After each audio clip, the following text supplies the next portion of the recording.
বন্ধুরা, আমার আজকে রেসিপি কাঁচা কলা আলু দিয়ে ইলিশ মাছের ঝোল। পুরো ভিডিওটা দেখবে। রেসিপিটা ভালো লাগলে চ্যানেলটাকে সাবস্ক্রাইব করে পাশে থাকবে, লাইক কমেন্ট শেয়ার করবে।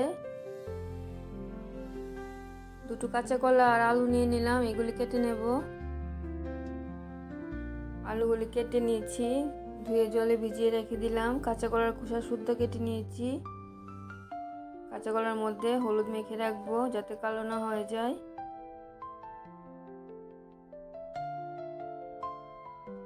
ভালো করে হলুদটা মেখে নিয়েছি। 4-5 টুকরো ইলিশ মাছের মাথা আর লেজ নিয়ে নিলাম। মাছগুলির মধ্যে হলুদ আর লবণটা মেখে নিচ্ছি।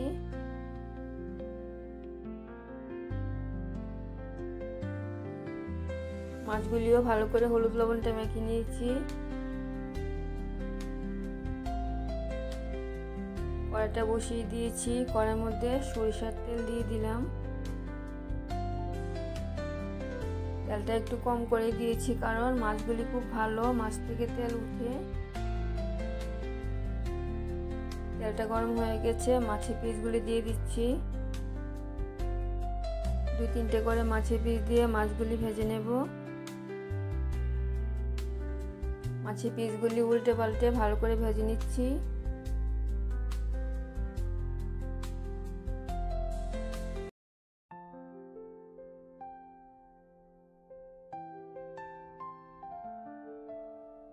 মাছগুলি ভাজা হয়ে গেছে, তুলে নেব। বাকি মাছগুলিও ভেজে নেব।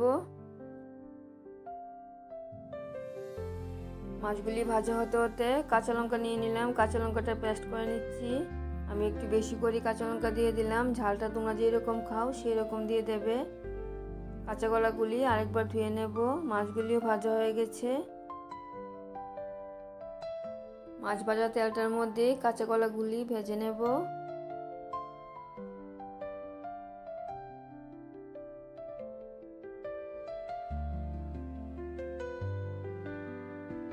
কাঁচা কলাগুলি ভালো করে ভেজে নেব। কাঁচা কলাটা কিছুটা ভাজা হয়ে গেলে অল্প লবণ দিয়ে দেব।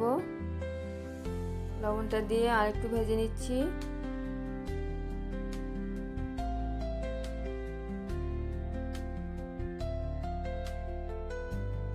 কাঁচা কলাটা ভাজা হয়ে গেছে, তুলে নিচ্ছি। ফোড়ন দেওয়ার জন্য নিয়ে নিলাম মেথি, তেজপাতা, এলাচ, দারচিনি। এই তেলটার মধ্যে আমি আরেকটু ইলিশ মাছের ভাজার তেল দিয়ে দিলাম। ফোড়নগুলিও দিয়ে দিলাম।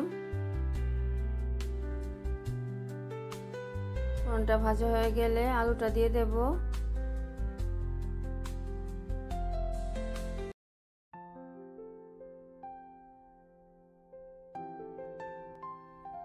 আলুগুলিও খুব ভালো করে ভেজে নেব। আলুর মধ্যে হলুদটা দিয়ে দিলাম।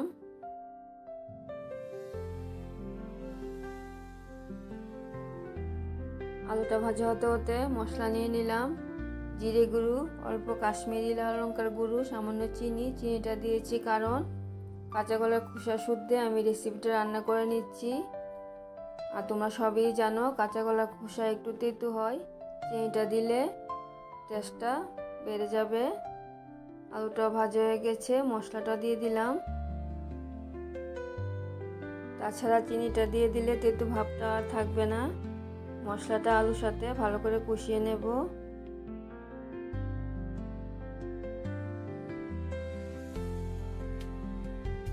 মশলাটা কষিয়ে নিয়েছি, কাঁচা লঙ্কার পেস্টটা দিয়ে দিলাম।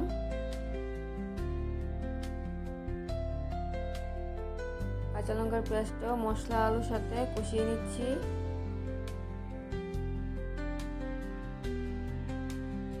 সবকিছু কষানো হয়ে গেছে, ভেজে রাখা কাঁচা কলাটা দিয়ে দিলাম। কাঁচা কলাগুলিও আলু আর মশলার সাথে কষিয়ে নিচ্ছি।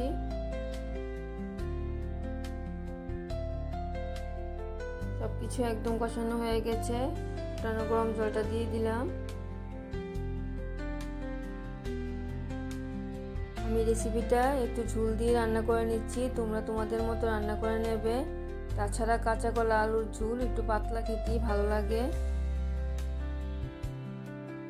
ঝোলের মধ্যে লবণটা দিয়ে দিলাম।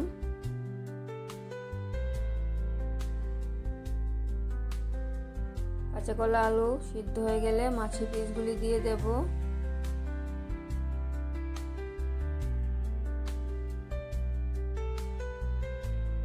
মাছের পিসগুলি দিয়ে দিচ্ছি। ঝোলের সাথে মাছগুলি সিদ্ধ করে নেব। ভালো করে ফুটিয়ে নিচ্ছি। কাঁচা কলা আলু দিয়ে ইলিশ মাছের ঝোল অসাধারণ খেতে হয়। তোমরা বানিয়ে খেয়ে দেখবে। রান্নাটা আমার একদম হয়ে গেছে। এর মধ্যে আমি আর গরম মশলা গুঁড়ো ব্যবহার করিনি, কারণ ইলিশ মাছের রেসিপি এমনিতেই অসাধারণ খেতে হয়।